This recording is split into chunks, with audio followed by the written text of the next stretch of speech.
That's a really great question.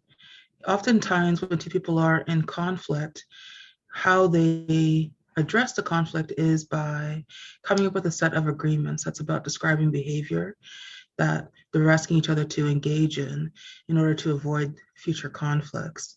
And that's seen oftentimes as being all that's needed to resolve conflict. But how do we really know if a conflict is fully resolved? Part of the way that we can have some confidence that conflicts are actually resolved is that we take care in how it is that we address it.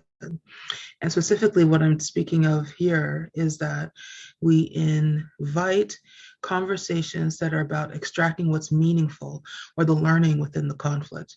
Because conflict really does present itself as an opportunity to learn from each other. So when we're engaging with conflict in this way, we're not just moving directly to a set of agreements that are about specific types of behavior or trying to get things back to normal. We're actually wanting to express what didn't work for us, why that was meaningful, meaning why it was impactful for us, and be able to express what would work for us in the future. And then in conversation with the other person, getting to a place of mutual understanding about what actually is up or came up during the conflict. If we just move to a place of wanting to feel better or go to a set of agreements, oftentimes what we'll find is that when conflict arises again, we end up having a conversation about the agreements and we lose an opportunity to talk about the parts and the pieces that are meaningful for us, the parts that actually help us to relate to one another.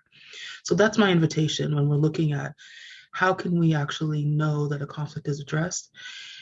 Check with yourself to see whether or not you feel as though you have expressed what's really meaningful for you or the impact that came up during the conflict, and whether or not you've done your best to invite that type of expression from the other person who's involved as well.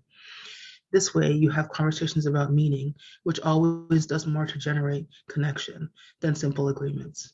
Thanks for the question.